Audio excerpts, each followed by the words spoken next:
over 250 ethnic groups. We must preserve our cultural diversity. We must preserve peace. We must preserve social cohesion. Together, hand in hand, let us preserve the unity of our beautiful country, Cameroon. This is a message from Royal FM, the listeners' radio. Il est 14h. Hein? Donc ce n'était pas les divers? Bah oui! 0 francs les frais de transfert et 1% les frais de retrait vrai. Rends-toi sur Max It. Orange Money. Subscribe to Masuk for a strong and prosperous economy. The 2PM Newscast with Mapala Zita.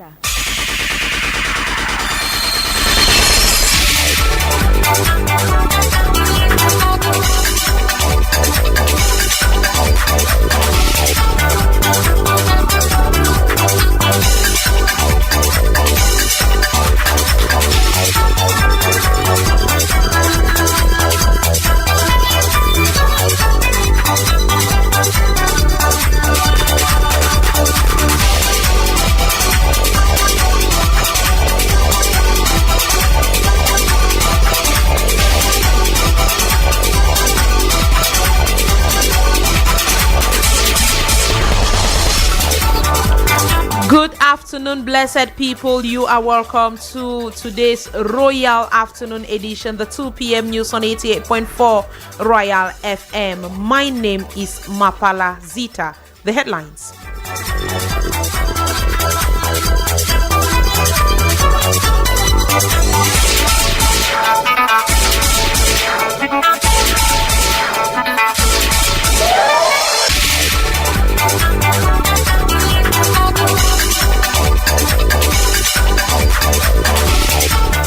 Tragedy strikes a family in Yaoundé with an 11-year-old killing his younger brother. These happenings are despicable and they show how morality is losing its grip in our society, where children no longer have any moral rectitude. It is a sign of poor home upbringing. Out of Cameroon, former French President Nicolas Sarkozy has been found guilty of criminal association. And in sports, 4 Cameroonians will be participating in the first edition of the Professional Fighters League. Ladies and gentlemen, those were the headlines. 2025 presidential election, a special page in the news. Joining me with our special page is Evans Williams and Jobati. Good afternoon to you, Evans. Good afternoon, Mapala Zita. The Minister of Territorial Administration, Paul Atanganji, yesterday chaired a socio-political and security meeting in Douala where he cautioned against forming a coalition after ballot papers have been printed. Acting as part of his nationwide tour to supporting Elekam at the approach of the October 12 polls, as stipulated on Section 43 of the Electoral Code, Minister Atanganji laid special emphasis on forming coalition while ballot papers were already printed. To him, this was just a means of creating public disorder which will not be tolerated. While urging local government officials of the littoral region to be on alert, the Minat boss also warned against granting accreditations to observers related to these polls. I propose to listen to him in this excerpt.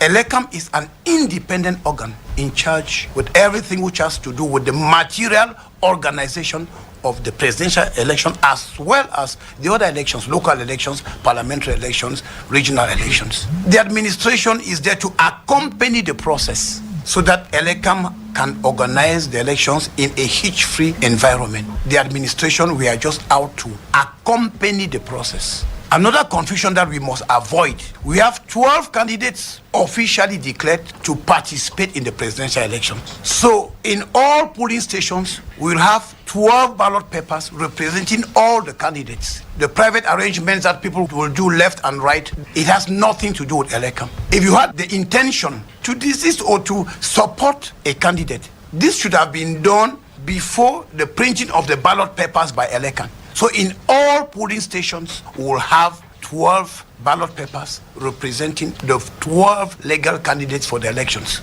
And as the minister is expected in the West Regional Capital of Bafoussam today for the same purposes, a communique has been made public from his jurisdiction requesting that all confirmed 12 presidential candidates pass by the institution Material and Finance Resource Department as from 10 a.m. on the 29th of September 2025 to collect the first installment of public funds reserved for campaign processes. Mapalazita.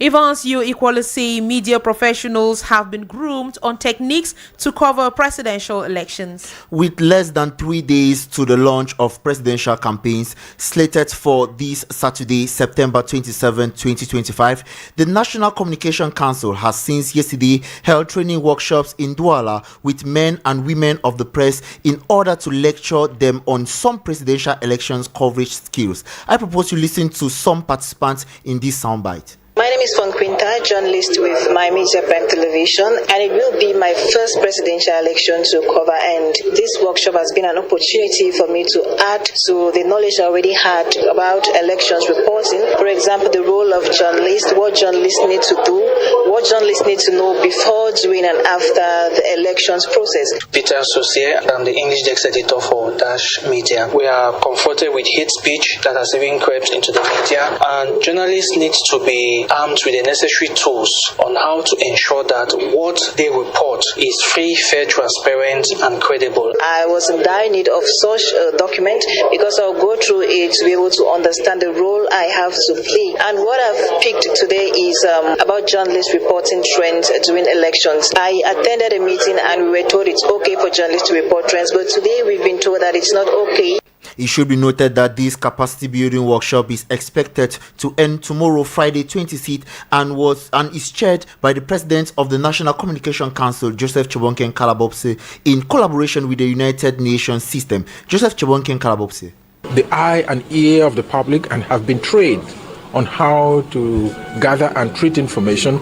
That's why the Council has joined the United Nations system in trying to build your capacity through these several workshops that the UN systems has been organizing to be able to equip the journalists and give them the necessary wherewithal so that they can effectively provide adequate and credible information to the Cameroonian public.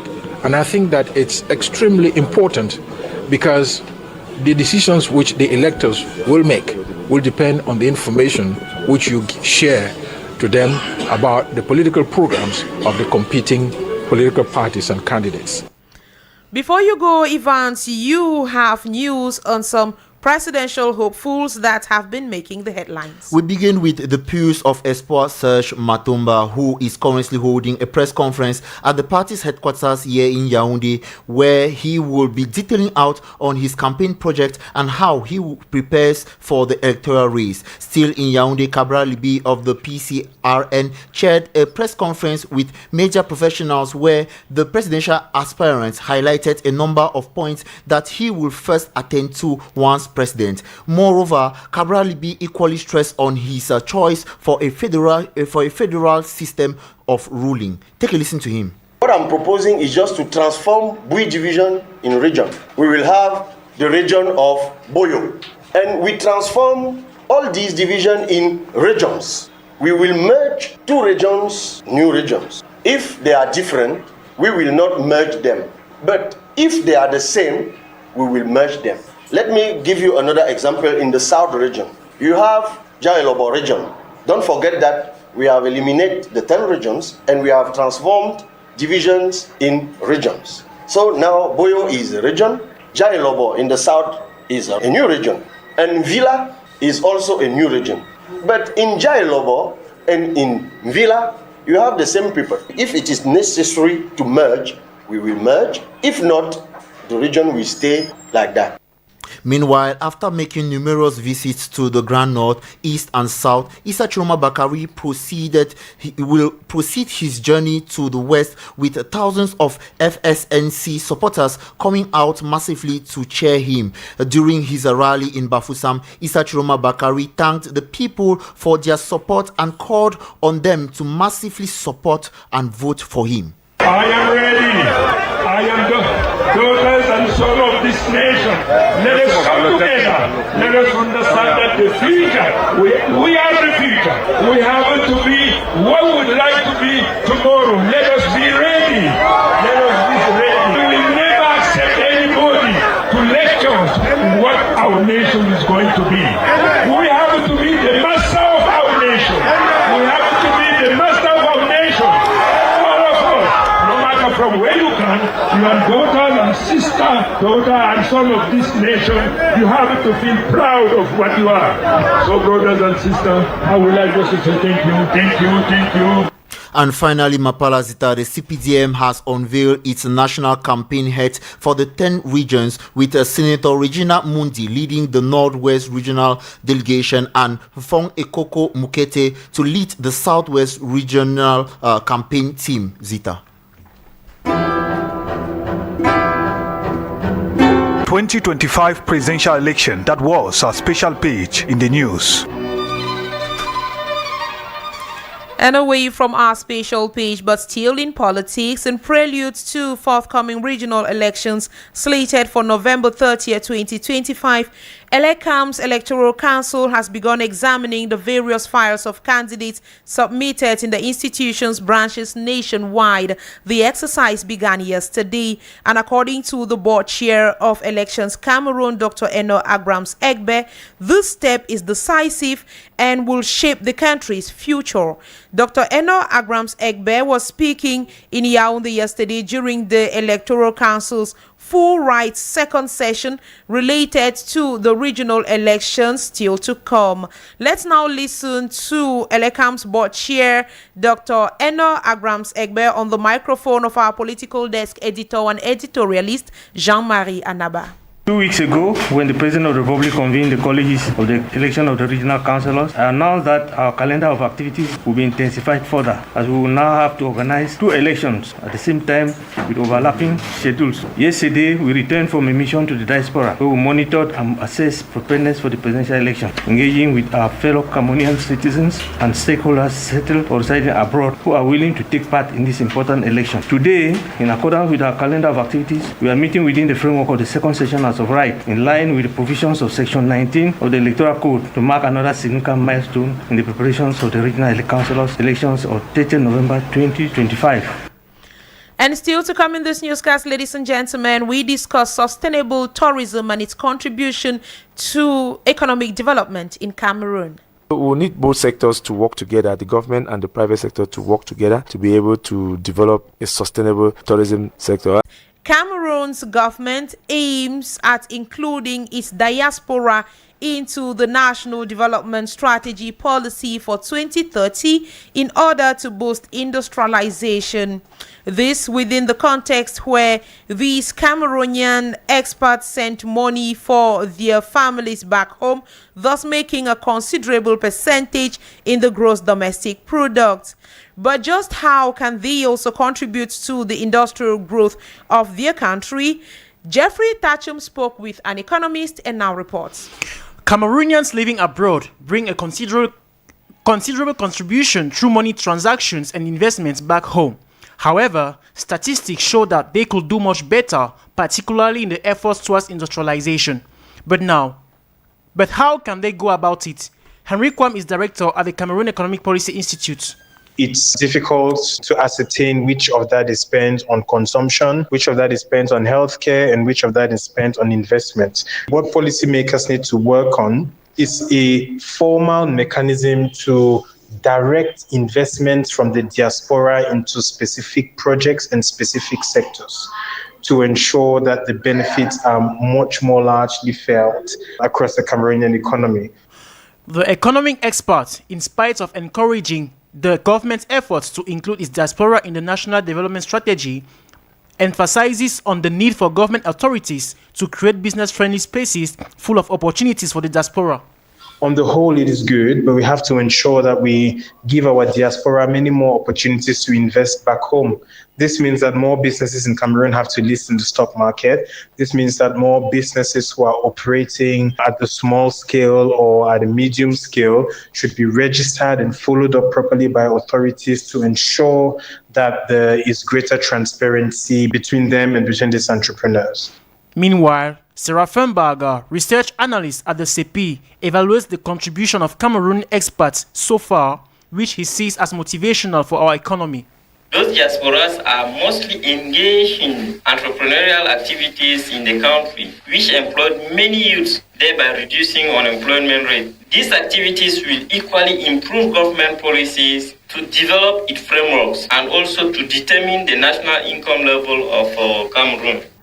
The statistics provided by the World Bank reveal that Cameroonian diaspora contributes to the gross domestic product with a 1.1% through several investments and banking transfers in various sectors. Today, September the 25th, marks the International Pharmacist Day. This day acknowledges the integral role of pharmacists in global health and also promotes their vital contributions to healthcare systems. Organized by the International Pharmaceutical Federation, the day emphasizes on pharmacists' expertise in safe medication use, patient care and public health initiatives, including disease prevention and addressing health crises. Our journalism intern Christine Yomba interviewed Cameroonians on where they buy their medicines, whether in pharmacies or from roadside vendors. She recorded their views and compiled them in this Vox Pop. I do buy medications from the roadside like many Cameroonians do because it is cheaper and more affordable. But notwithstanding, in serious cases or from time to time when it arises, we do head to the pharmacy as well. I usually buy my medicine in the pharmacy because the drugs there are original, safe, and recommended by qualified pharmacists. In the pharmacy, I can also get the high dosage instruction after sometimes advised about side effects. Buying from people selling around may be cheaper, but it's risky because the medicine might be fake, expired, or not well stored. I prefer to buy my medicine at the local pharmacy because it is convenient and I trust the pharmacist to provide quality advice and ensure I get the right medication. I usually buy my medicine in the pharmacy because this is more secure and I think it is necessary for us to buy directly from the pharmacy than buying it by the roadside. And as the 2025 edition of World Pharmacist Day is being celebrated today, Fringwe Crispin caught up, or rather looks back at the role of pharmacists and their numerous important aspects. Let's listen to her report.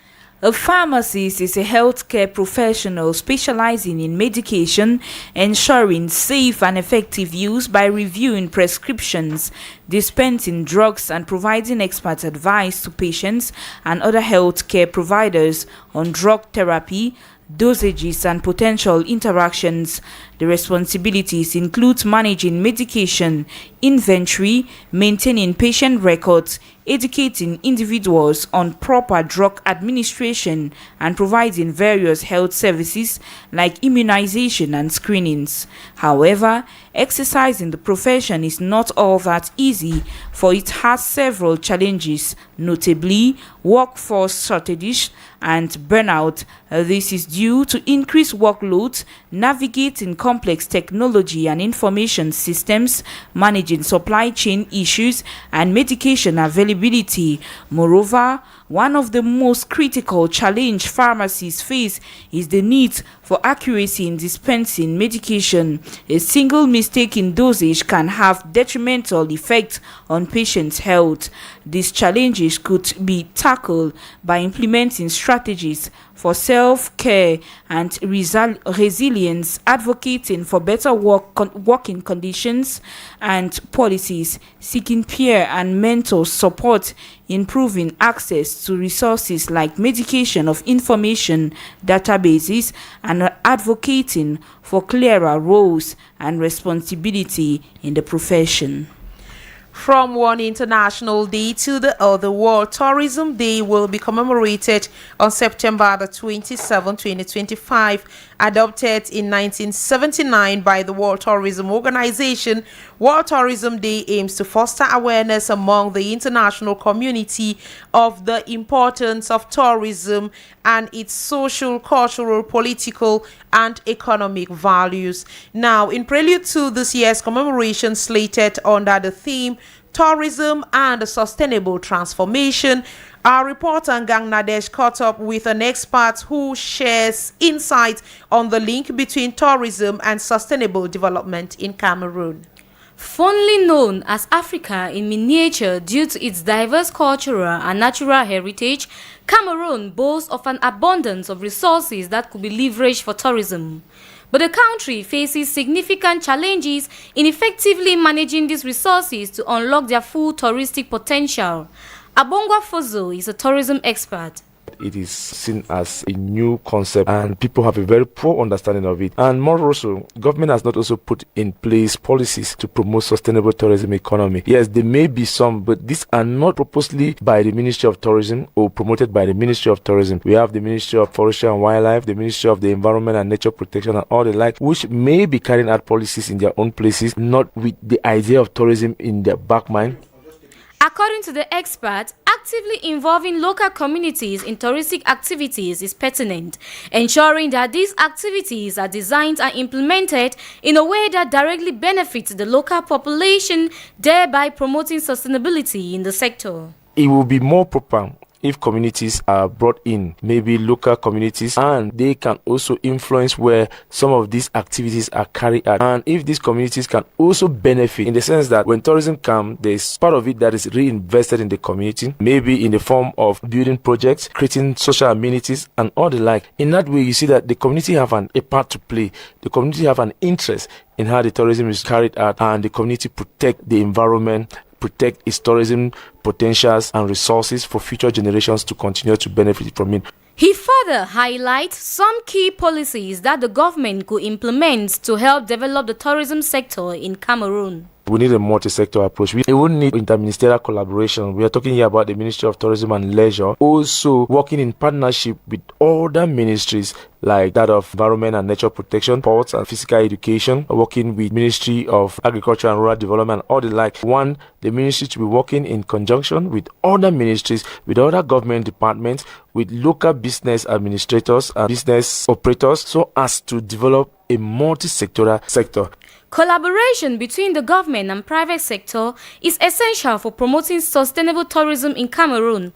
Abongwa Fosu once again. Working together, the two can improve and create a very, very good industry where jobs are created, we have employment opportunities, we have development as a whole. And so we'll need both sectors to work together, the government and the private sector to work together to be able to develop a sustainable tourism sector. And this can be through government bringing out policies that will promote businesses to engage in tourism sector. World tourism is directly connected to Sustainable Development Goal 8, which is decent work and economic growth. In the 2030 Agenda for Sustainable Development Goal Target 8.9 aims to diverse and implement policies to promote sustainable tourism that creates jobs and promote local culture and products. By implementing policies that encourage private investment, the government can help unlock the full potential of its tourism sector and create a brighter future for its people. On to this human interest story, a video has gone viral on social media showing an 11-year-old boy being questioned for reportedly killing his 3-year-old younger brother, an act which has raised so many questions around the information, especially as it concerns minors. Several Cameroonians who have watched that video have been grappling with sorrow and confusion with unanswered questions. Our journalism intern Naomi Abonga questioned some of them and compiled their views in this Vox Pop. The concern should be, why did he first of all carry that act? Of course, that's a question, but I don't know. It should be a mistake. This thing cannot be done intentionally because we're talking of an 11 years old boy and we are talking of his kid bro, 3 years. I don't think there should be a reason. It cannot be because of food. According to me, it's something that I don't know what is mystical. According to me, what can push a little boy to behave like that is that jealousy. You see, as the little brother is younger than the elder one, the parents can show more love and affection to the little brother that the elder brother can misinterpret and start thinking that the parents doesn't love him again, or the parent prefers now the younger one. That the parent is maybe giving preferential treatment to the other child. Yes, when the child loves and the other child felt jealous. Yeah, because that is mostly why. I think this can be done due to jealousy if he's not his straight kid brother, because the thing is really, like said, is really technical. This should be jealousy. Maybe they might be giving him what they ought to be giving to him. In line with the tragic incident, Glory Ngange interviewed a legal mind and a clergy who shared intersecting opinions on the issue. She compiled the following report. Cases of murder perpetrated by minors is becoming rampant in the society, especially in urban cities, a phenomenon which Pastor Ndi Edwin blames on the poor upbringing of some children. These happenings are despicable and they show how morality is losing its grip in our society, where children no longer have any moral rectitude. It is a sign of poor home upbringing that is exercised from home and to others. The suspected murderer, aged 11, can be charged by the law, contrary to what many people believe concerning minors and the law. Samjay Anand is a legal mind. The law is not silent about that. Those are acts that the law really frowns at. With regards to the incident at hand, the minor shall be charged either under Section 275 of the Cameroon Penal Code, Section 277 sub 1 or Section 278 sub 1 of the Cameroon Penal Code. These sections gives the various provisions with regards to the offense committed as to the existence of an act of murder. The 275 says is being punished by life imprisonment or commitment of an act of murder by way of torture in 277 sub 1. Samjay Anand further explains the procedures for minors to be tried in court, as well as the penalties that await them if found guilty. The competent court is the court of first instance of the place of commitment of the said offense. So in this case, this is a felonious offense and the minor will be bound to be taken before the examining magistrate of the court of first instance of the place where this act was committed. He has to undergo investigation. That is where now they will determine if he committed the said offense intentionally. That if he committed the said offense unintentionally, Section 278, someone will apply on him, which will give him an imprisonment term of 6 to 20 years. How can this recurrent phenomenon be eradicated from the society? Pastor Ndi Edwin proposes. The only way we can prevent this is for parents, first of all, to take responsibility to train up their children in the fear of the Lord, implement discipline on the children. In fact, one of the things that is giving children this audacity to do these things is equally the fact that the law has no place again. In schools, for example, they say if you punish a child, it's not good. The recent killing of a 3-year-old by his older brother in Yaoundé has since yesterday raised concerns, especially among parents, with questions on the possibility of such an act by an 11-year-old boy. Out of Cameroon, Uganda's Electoral Commission has cleared President Yoweri Museveni and opposition leader Bobi Wine to run in the country's 2026 elections. Today's announcement sets the stage for a dramatic political shutdown between the 81-year-old leader, who has been in power since 1986, and his 43-year-old rival, a pop star turned politician who commands strong support among young Ugandans. With the elections set for January 2026, stakes are high that the contest pits Uganda past between its possible future. French President Nicolas Sarkozy has today been found guilty of Criminal Association in connection with alleged Libyan funding for his 2007 presidential campaign.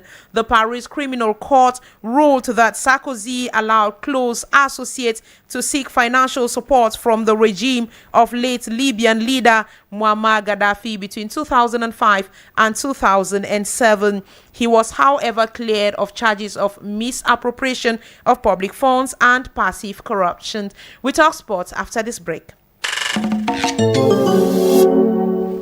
Biwa Brian, good afternoon. Good afternoon, Mapalazita. Brian, the Professional Fighters League has selected 4 Cameroonians to participate in the first PFL tournament.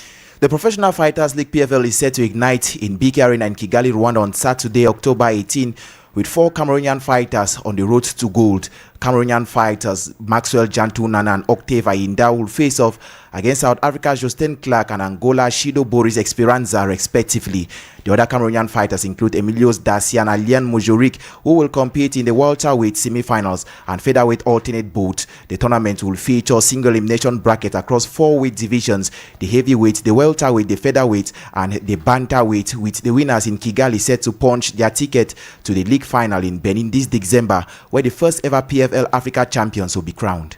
And still in combat sports, Brian, you see 4 athletes are set to represent Cameroon at the world stage in Georgia next month. The country is said to have a strong delegation of mixed martial artists in Georgia next month for the 2025 IMAF World Championship. The team led by national coach Nkono Fosel features 4 fighters in the 61 kg, 70 kg, the 77 kg and 88 kg weight classes, as well as 1 female athlete who have an objective to grab more medals. The athletes will take off for Europe in the days ahead after having trained for several weeks alongside the Cameroon Sambo team in Yaoundé. Under the guidance of coach Doko Fortsel, the team focused their training on honing technical skills, building mental toughness, and refining strategic planning with strong emphasis on discipline. The said IMAF World Championship in Georgia is set to take place from September 27 to October 2, 2025. And in football, FC Ebelova is just 2 games away from making history at the UNIFAC qualifiers in Malabo. The 2024 Guinness Super League champions, who are current flag bearers at the UNIFAC tournament, are currently in Malabo in a bid to qualify for the Women's CAF Champions League. The team currently ranks second in the qualifying campaign with 2 more games to play against AC Colombe of DR Congo and FC 15 Augusto of Equatorial Guinea. And ahead of this game, season sports administrator Fomum Victorine is confident that Team Cameroon can grab Cameroon's first ever ticket to the Women's CAF Champions League. I can bet you the tactical know-how of Coach Pommier and his staff is worth valorizing and encouraging, just like the players that he has. UNIFAC 2 has been proving great champions in this competition, and if you look at Tepe Mazembe that came from Congo, went over to even winning the trophy, means that UNIFAC has teams of quality. And if Cameroon today is winning 2 games already, we hope that as they play their next 2 matches with most dreaded being St. Augustus from Equatorial Guinea, once they override that, they will qualify. And I believe that they will qualify because matches follow but they do not resemble, and this team has a lot of ambition. They have a lot of objectives that they have set in place. Qualification for the next stage of the Champions League, that is their goal, and I will not relent to give them all my encouragements as I've been doing behind the bars. Go girls, go coaches, go the administration of FC Voloa. In more football news, Aigle Royal of the Menoir is currently in Abidjan, that's in Cote d'Ivoire, to wrap up with the first preliminary round of the CAF Confederations Cup against FC San Pedro. The team is scheduled to lock horns with the Ivorian side on Saturday after losing the first leg at home by 0-1. Ahead of the game, sports analyst Lawrence Nkedi says their chances of progressing remains very slim. Players, technically, being individually or collectively, were not up to the level expected to play a CAF Confederations game. So it's just so natural that Aigle lost 0-1 at home. Well, I don't think there is hope for Aigle because the organization of the team too, the coach is just coming in new, testing and learning who is who in the squad. So I don't believe the return leg is going to yield any fruit. Maybe the fear of the CAF Confederations Cup will be faded away, and maybe they will be a little bit much more courageous. But the team was not really engaged in playing this team because even the will to play, we didn't see it. We didn't see the fighting spirit come up even after they conceded the goal. So I don't believe in the chances of Egg, but you know, football is football and anything can happen. But objectively, I would say there are no chances for Egg.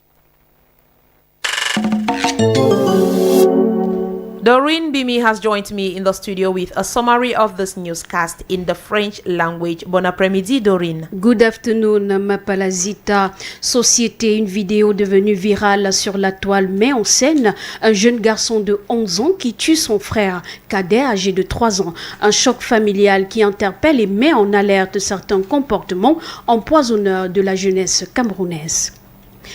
Politique présidentielle 2025, le ministre de l'administration territoriale Paula Tangandi est dans la région de l'Ouest pour une visite de travail. Le ministre veut être fixé sur le dispositif mis en place pour le bon déroulement sécurisé du scrutin présidentiel.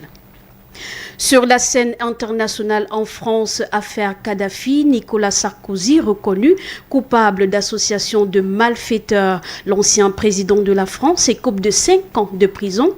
Après 12 ans d'enquête et de procès retentissants, le verdict est connu depuis ce matin. On l'accuse de recel de détournement de fonds publics et financement illicite de campagne électorale. En sport, compétition des MMA, 2 autres stars camerounaises rejoignent la programmation des Professionnels Fighter League PFL. On annonce la carte complète de 11 combats pour les demi-finales inaugurales du tournoi PFL.